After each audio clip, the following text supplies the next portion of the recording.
voltamos com as nossas transmissões ao vivo aqui dos estúdios do SET Expo 2017, terceiro dia de evento. Eu recebo agora o Siginaldo Boschini, da Sirius Venture Capital.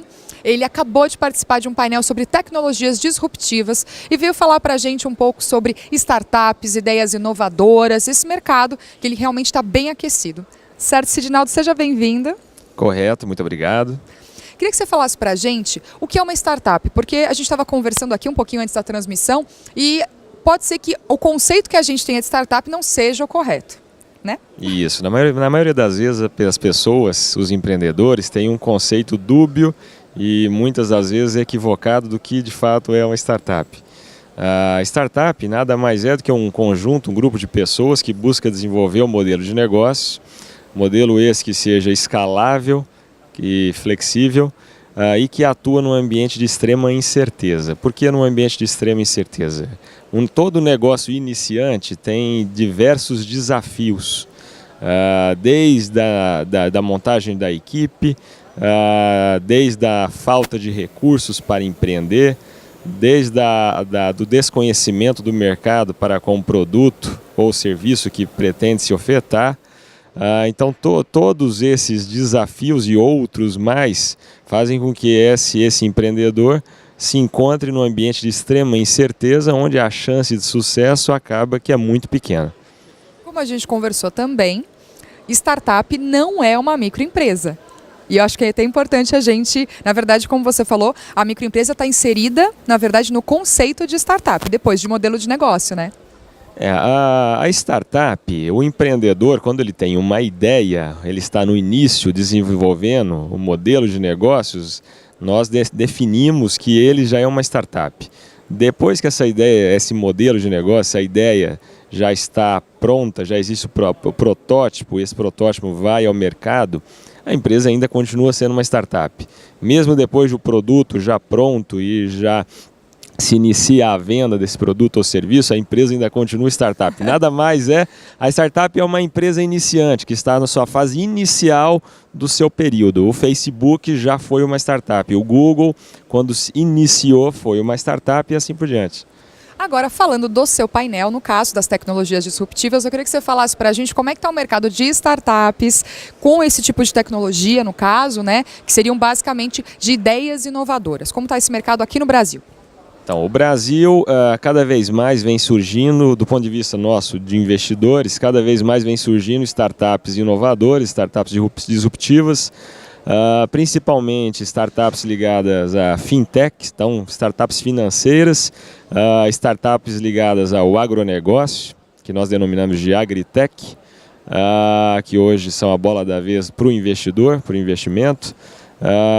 E o Brasil, mesmo assim, ainda está bem no início. Quando a gente compara com outros países no mundo, principalmente com Estados Unidos, Israel, que há décadas esse mercado já vem se desenvolvendo e hoje já é um mercado muito consolidado, tanto do ponto de vista de quantidade de startups que são desenvolvidas, quanto do ponto de vista da qualidade das startups, da qualidade dos empreendedores e quantidade de investidores. Então, no nosso mercado nós ainda temos uma carência do ponto de vista de quantidade e de qualidade de startups, principalmente de qualidade, uma carência ainda do ponto de vista de qualidade dos empreendedores. Um dos pontos principais quando nós decidimos, optamos por investir numa startup e nós analisamos é o time.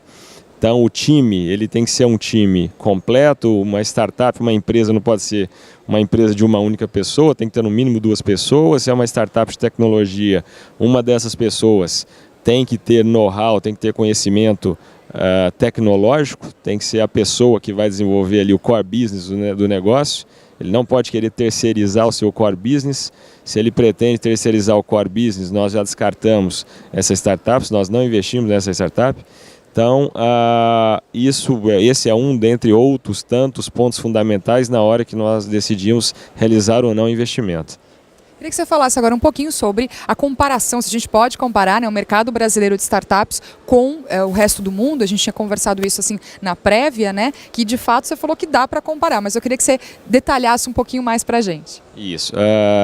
Todo sonho do empreendedor e do investidor é ter ou investir numa startup que venha a ser uma unicórnio. Unicórnio é aquela startup que vai valer mais de $1 bilhão. Nossa, muito, hein? Muito. Até o presente momento, o Brasil ainda não teve essa startup, esse exit de $1 bilhão. Quando a gente compara aí com outros países, até aqui da América Latina mesmo, a Argentina já teve aí, tem 4 startups que já tiveram exits de mais de $1 bilhão. O México já teve uma startup. Então, comparando aí com países latino-americanos. Agora, comparando com países mais desenvolvidos, a diferença ainda é muito grande. Então, quando nós pegamos aí Israel, que já teve aí uma dezena, a China hoje é o segundo país do mundo que mais gera unicórnios e nos próximos anos deve passar, inclusive, os Estados Unidos. A China, por ano, hoje ela gera mais que uma dezena de unicórnios por ano, para vocês terem uma ideia. Coisa, né? Então, mas o Brasil, muito embora ainda não tenha tido nenhum exit de mais de $1 bilhão na área de tecnologia, relacionadas a startups de tecnologia, tem algumas que o mercado diz que podem vir a ser essas startups. Que uma delas é o Nubank, que hoje é a sensação do mundo aí dos fintechs. É uma startup que o mercado diz que vale mais de $1 bilhão, muito embora ainda não tiveram a venda da empresa, não tiveram nenhuma abertura de capital na Nasdaq ainda, até o presente momento, e nenhuma venda para um investidor estratégico, mas o mercado já dita o valor, diz que vale mais de $1 bilhão. A outra que o mercado também comenta muito é a Movile, que é a dona da iFood. Então o Brasil ainda está no nascedor, o mercado de startups, de desenvolvimento de startups está no nascedouro. O Brasil está uns 10, 15 anos atrás do que desenvolve-se no mundo, mas vem crescendo aí a passos largos. Muito embora esteja muito atrás, a cada ano que passa o Brasil vem encurtando aí a distância e vem crescendo muito, tanto do ponto de vista de qualidade, quantidade e do ponto de vista de investidores interessados em entrar e começar a investir nesse mundo de startups.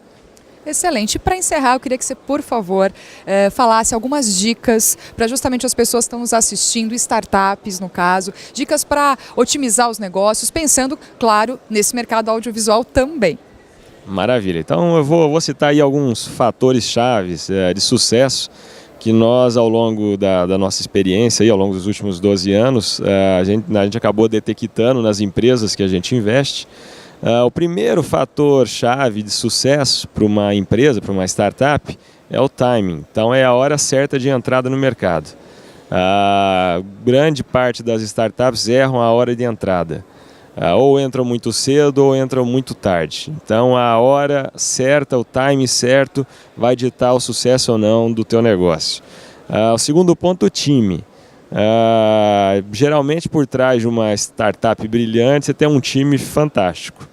Dificilmente você vai encontrar uma ideia fantástica com um time ruim. Então o time tem que ser um time minimamente completo. Se é uma empresa de tecnologia, o core business é a tecnologia, como eu havia dito, não adianta terceirizar o desenvolvimento da tecnologia. Você tem que ter uma equipe própria que desenvolva o core do teu negócio. Então esse é o segundo ponto, um time faz toda a diferença. E esse tem que ser um time que tem habilidades de execução. O empreendedor não pode ficar no mundo das ideias, porque uma ideia fantástica que você pensa que você tem, pode ter certeza que outros tantos têm ou tiveram a mesma ideia. O que diferencia o empreendedor de sucesso daquele que vai fracassar é a execução. Então tem que executar e executar rápido. Tem uma frase que diz que tem que se falhar rápido, fail fast. Então fale rápido, se falhar, mude rápido.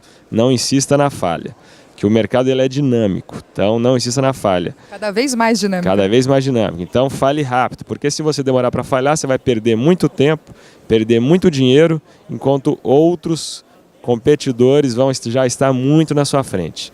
Então esse é um ponto fundamental. Outro ponto importante diz respeito ao capital.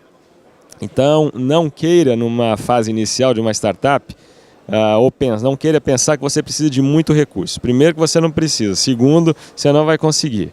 Ninguém vai investir nessa etapa quando você está ainda na parte de ideação. Na parte de ideação você vai encontrar o Family and Friends and Fools. Então, amigos, parentes, esses vão aportar ali 30, 40, 50 mil reais para ajudar aquela ideia a sair de pé. E a empresa, outro ponto é que muito dinheiro numa fase errada da empresa é ruim também para o empreendedor. Em vez de ajudar, atrapalha. Então, nessa fase inicial, o empreendedor tem que pensar em desenvolver o protótipo e testar esse protótipo rapidamente. E não já ter a ideia pronta, completa e acabada para aí sim levar ao mercado. Então, fail fast, fale rápido. Excelente, obrigada pelo bate-papo, obrigada pelas dicas. Eu que agradeço. E venham aqui para o evento é fantástico. Cada ano que passa esse evento vem engrandecendo aí o país. Muito obrigado. Obrigada, gente. 7 Expo 2017, o maior evento de conteúdo e tecnologia de mídia da América Latina. A gente volta já já com mais uma transmissão ao vivo.